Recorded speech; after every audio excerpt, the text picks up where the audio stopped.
Good morning friends. 5300 sanctions अब तक Russia के ऊपर लग चुके हैं। सैंक्शंस की जो लिस्ट है वो दिन पर दिन बढ़ती जा रही है। वेस्टर्न वर्ल्ड हर रोज़ कोई एक नया सैंक्शंस रशिया के ऊपर लगा देता है। तो आइए अब हम लोग आज बात करेंगे कि क्या ये सैंक्शंस हैं, इससे रशिया की इकोनॉमी में क्या फ़र्क पड़ रहा है और इसमें चाइना का क्या एंगल है। चाइना क्यों इस चीज़ को बहुत बारीकी से देख रहा है और कैसे इसमें एक अपॉर्चुनिटी ढूंढ रहा है।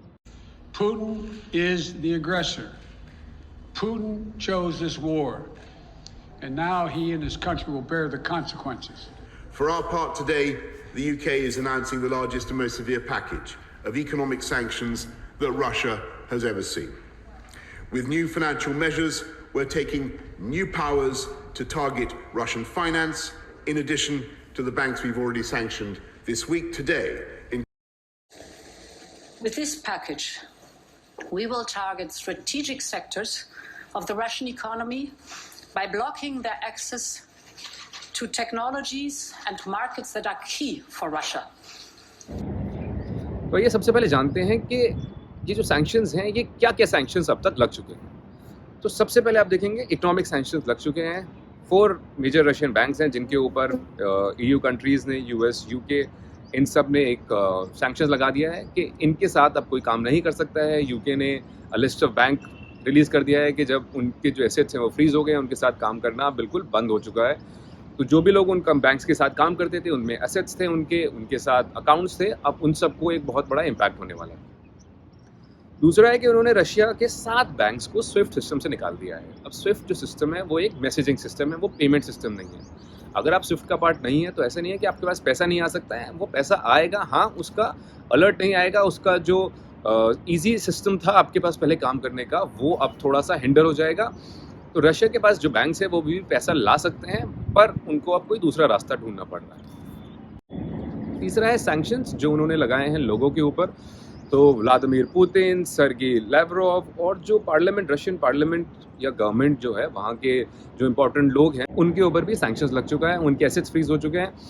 क्या इनसे उन लोगों को फ़र्क पड़ने वाला है? बिल्कुल भी नहीं, क्योंकि ये मल्टी बिलियन लोग हैं। आपके पास अगर हज़ारों करोड़ों रुपए हैं और आपके अकाउंट को अगर बंद कर दिया गया है तो उससे आपके डे टू डे की लाइफ पे कोई ज़्यादा फ़र्क नहीं पड़ने वाला है।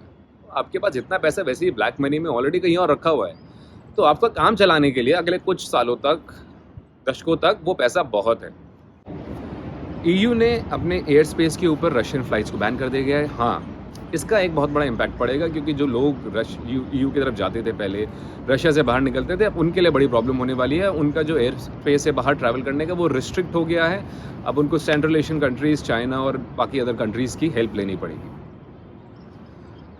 उसके बाद जो रशियन स्टेट ओन मीडिया है, रशिया टुडे एंड स्पुतनिक, इन लोगों के ऊपर भी बैन लगा दिया गया है। इससे भी कोई ज़्यादा फ़र्क नहीं पड़ने वाला है, क्योंकि वैसे भी जो रशियन स्टेट ओन मीडिया है वो एक गवर्नमेंट का माउथ पीस है। वो जो कहते हैं गवर्नमेंट उनको बताती है। तो अगर आप वर्ल्ड के बाहर उनको बंद कर भी देते हैं तो उससे लोगों के ऊपर कोई ज़्यादा फ़र्क नहीं पड़ेगा। क्रिप्टो करेंसीज़ की सेल के ऊपर और NFTs की सेल के ऊपर बैन लगा दिया गया है। पर क्रिप्टो करेंसी कैसी चीज़ है, वो गवर्नमेंट कंट्रोल है ही नहीं, और आप चाहें तो उसको सेल कहीं भी कर सकते हैं, और वो हो भी रहा है। कि आप देखेंगे पिछले दिनों न्यूज़ में आया था कि UA जो है वो एक बड़ा सेंटर बन गया है और वहाँ पर बहुत सारे रशियंस जाके अपने क्रिप्टो करेंसीज ऑलरेडी सेल करना शुरू कर चुके हैं। US ने एक बैन लगा दिया है अब रशियन ऑयल के इंपोर्ट पे और गैस के इंपोर्ट पे। उन्होंने बोला है कि अब वो रशिया से ज़्यादा ऑयल और गैस इंपोर्ट नहीं करेंगे, बिल्कुल भी ऑयल और गैस इंपोर्ट एक्चुअली नहीं करेंगे। पर कितना ऑयल इंपोर्ट करते थे वो रशिया से? सो ज़्यादा नहीं है वो। अगर आप देखेंगे तो जो US है वो रशिया से वैसे भी सिर्फ 7 लाख बैरल्स दिन का करता था, जो कि कोई बहुत बड़ा अमाउंट किसी भी स्टैंडर्ड से नहीं है। तो उनके बंद करने से रशिया के ऊपर ज़्यादा इम्पैक्ट नहीं आने वाला है। हाँ, इम्पैक्ट तब आएगा जब EU अपना हाथ खींच लेता है। तो EU जो है वो about 4.5 million barrels a day वहाँ से इंपोर्ट करता है, क्रूड ऑयल का और गैसेस का। अगर वो अपना हाथ खींच रहा है तो बहुत बड़ा चैलेंज है। और EU ने कह भी दिया है कि बाय 2030 वो अपने आप को रशिया की इकोनॉमी से, रशिया के ऑयल से इंडिपेंडेंट कर लेंगे, जो कि रशिया की इकोनॉमी के लिए बहुत बड़ा प्रॉब्लम होने वाला है। उसके बाद बहुत सारी यूरोपियन कंपनीज़ हैं, US कंपनीज़ हैं, जिन्होंने रशिया में अपने ऑपरेशंस को या तो बिल्कुल बंद कर दिया है या फिलहाल के लिए स्टॉप कर दिया है। कुछ कंपनीज़ हैं McDonald's, Starbucks, Coke, Pepsi, Mastercard, visa, Amex, land rover, Ferrari, Rio Tinto, बहुत सारी मल्टीनेशनल कंपनीज फिलहाल रशिया में कोई काम नहीं करनी चाहती हैं। उसके दो रीज़न है दोस्तों। एक तो आपके पास पेमेंट का बहुत बड़ा इशू है कि आप कैसे वहाँ काम करेंगे, कैसे पेमेंट करेंगे, और दूसरा एक इमेज का इशू है। आजकल के टाइम पर जो लोग हैं वो बहुत अवेयर हैं। कोई भी कंपनी के लोग ऐसे लोगों के साथ काम नहीं करना चाहते हैं जो दूसरे देश में जाके इन्वेजन कर रही हैं।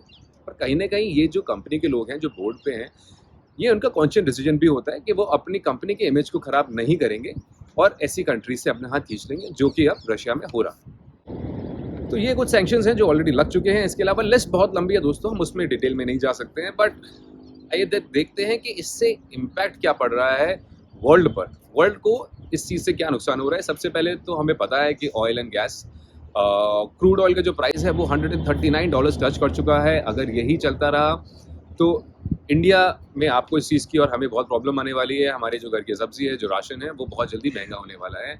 यूएस ने कोशिश की थी यूएई से बात करके उनका ऑयल प्रोडक्शन बढ़ाने की, लेकिन यूएई ने अब तक यूएस का फ़ोन उठाया नहीं है। तो इस पॉइंट पे रशिया जो है वो अभी भी वर्ल्ड में एक बहुत बड़ी कमांडिंग पावर है और कहीं ना कहीं यूएई के ऊपर वो बड़ा क्लाउड रखता है। तो जो ऑयल है उससे वर्ल्ड पे बहुत ज़्यादा प्रॉब्लम होने वाली है बहुत जल्दी। उसके बाद है एग्रीकल्चर एक्सपोर्ट। तो रशिया और यूक्रेन जो है वो वर्ल्ड का 12% वीट और 13% कॉर्न एक्सपोर्ट करते हैं। इंडिया में शायद उस चीज़ को लेके ज़्यादा प्रॉब्लम ना हो, बट वेस्टर्न कंट्रीज़ में एक बहुत बड़ा पोर्शन है उनके डेली खुराक का जो रशिया और यूक्रेन से आता है। और अब जब दोनों कंट्रीज़ ही एक दूसरे के साथ लड़ाई में, तो मुझे नहीं लगता कि वो अब किसी के साथ कुछ भी कर पाएंगी। बहुत बड़ा चैलेंज होने वाला है दोस्तों, स्पेशली यूरोपियन कंट्रीज़ को, जिनके लिए ये रशिया और यूक्रेन थी, ब्रेड बास्केट की तरह मानी जाती थी। अब देखने वाली बात होगी कि वो कैसे इस चीज़ को सर्वाइव कर पाते हैं। और उसके बाद है डिफेंस एक्सपोर्ट। तो डिफेंस एक्सपोर्ट रशिया जो है वो वर्ल्ड में 20% डिफेंस एक्सपोर्ट करता है। बहुत सारी कंट्रीज़ हैं जो रशिया से इक्विपमेंट्स लेती हैं, और अगर आप रशिया को ये मना कर देते हैं कि वो दूसरे दोस्तों के साथ काम नहीं कर सकती हैं, तो ये जो कंट्रीज़ हैं इनकी नेशनल सिक्योरिटी पे बहुत इशू आ जाता है।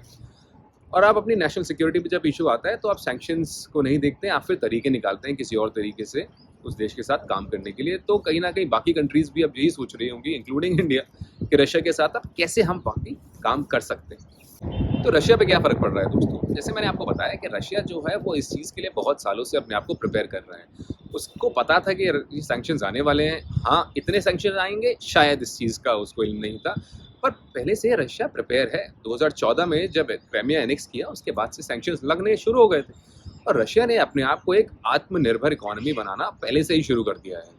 उसने अपना डिपेंडेंस जो है वो यूरोपियन इंपोर्ट्स पे ख़त्म कर दिया है। अब उसको खाने के लिए बाहर से चीज़ें मंगाने की ज़रूरत बिल्कुल भी नहीं पड़ रही है। अपने जो फॉरेन रिजर्व हैं वो वैसे भी फॉरेन करेंसी में 630 बिलियंस के रिजर्व बाहर रख चुका है। अब उसमें से बहुत सारे रिजर्व जो है हो सकता है कि वो बैन हो गए हैं क्योंकि वो दूसरे बैंक्स में, लेकिन अभी भी उसके पास बहुत सारा पैसा है जो उसके सर्वाइवल के लिए इनफ है। और दोस्तों इस पूरी कहानी में जो सबसे ज़्यादा नज़र गड़ाए बैठा हुआ है वो है चाइना। तो चाइना जितने भी वेस्टर्न मूव्स हैं उसको बहुत बारीकी से देख रहा है, और उनकी आई एम श्योर एक पैनल ऑफ एक्सपर्ट होंगे जो हर एक मूव का काउंटर निकालने में ऑलरेडी लग गए होंगे। चाइना ने काफ़ी टाइम पहले से ही अपने आप को एक आत्मनिर्भर इकॉनमी बना लिया था, सेल्फ रिलायंट हो गए हैं।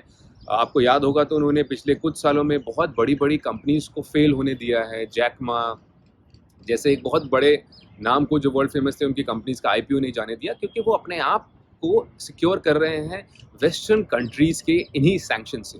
उनको पता है कि जब वो ताइवान को इन्वेड करेंगे तो मिलिट्रीली तो ज़्यादा कुछ नहीं कर पाएगा US से, ना क्वाड। हाँ, वर्ल्ड में सैंक्शंस ज़रूर लगेंगे, बट इन सैंक्शंस से क्या फ़र्क पड़ेगा अगर अपनी इकोनॉमी को आप ऑलरेडी इतना क्लोज कर लेते हैं, और आपके पास वैसे भी 3 लोग हैं जिनके ऊपर सैंक्शन लगे हुए हैं जो वैसे भी आपके दोस्त बन जाएंगे। तो रशिया, ईरान, नॉर्थ कोरिया, ये लोग के ऊपर ऑलरेडी सैंक्शंस हैं, ये आपके दोस्त बन चुके हैं।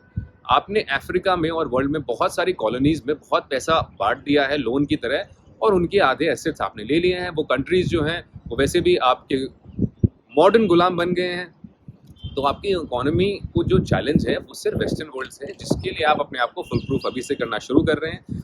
और चाइना तो वैसे भी रशिया में घुस के उनके और एसेट्स को बड़े प्यार से अब धीरे धीरे एक्वायर कर रहा है। तो उन्होंने रशिया को बोल दिया कि आपके पास एक्सेस ऑयल है अगर, तो आप हमें बेच सकते हैं, हम आपसे ले लेंगे। जो भी कंपनीज आपकी कंट्री को छोड़ के जा रही हैं, अगर आप चाहें तो उनका जो सामान है वो हम आपसे ले लेंगे। तो चाइना की जो कंपनीज है वो अभी भी रशिया में रुकी हुई हैं और वो यही आइडेंटिफाई कर रही हैं कि कौन सी ऐसे एसेट्स हैं जो हमें चाहिए, जो हम सस्ते दामों पे रशिया के साथ डील कर सकते हैं। सऊदी अरामको के साथ अब चाइना ने बहुत बड़ी डील कर ली है, जो कि एक रशिया के लिए एक इम्पॉर्टेंट पार्टनर है। तो अब उनका एक इम्पॉर्टेंट पार्टनर ये हुई, अब चाइना का पार्टनर बन गया है। और वहीं यूएस अब थोड़ा अलग थलग हो गया है, क्योंकि यूएस ट्राई कर रहा था अरामको से बात करने के लिए, सऊदी गवर्नमेंट से बात करने के लिए कि वो अपना ऑयल प्रोडक्शन बढ़ाएं ताकि ऑयल के प्राइस कम हो सके। बट जैसा आप लोग जानते हैं कि यूएई ने अभी तक उनके फ़ोन कॉल का ही रिवर्ट नहीं किया है और वहाँ जाके चाइना के साथ एक इतने बड़ी डील को साइन कर लिया गया है। तो कहीं ना कहीं ये जो वेस्टर्न वर्ल्ड है, इसके लिए बहुत बड़ी प्रॉब्लम आने वाली है। चाइना अपने आप को एक सुपर पावर बना रहा है। वेस्ट जो है ऑफ कोर्स उनको एक कॉमन ग्राउंड मिल गया है और अब वो एक साथ आ गए हैं, एकजुट होकर बात कर रहे हैं। बट कहीं ना कहीं उनके जो प्रॉब्लम्स हैं वो परसिस्ट कर रहे हैं और चाइना इस चीज़ का ध्यान दे रहा है। तो दोस्तों, अगर आपको ये वीडियो अच्छा लगा तो प्लीज़ लाइक कीजिए, सब्सक्राइब कीजिए और अपने दोस्तों के साथ शेयर कीजिए। Thank you.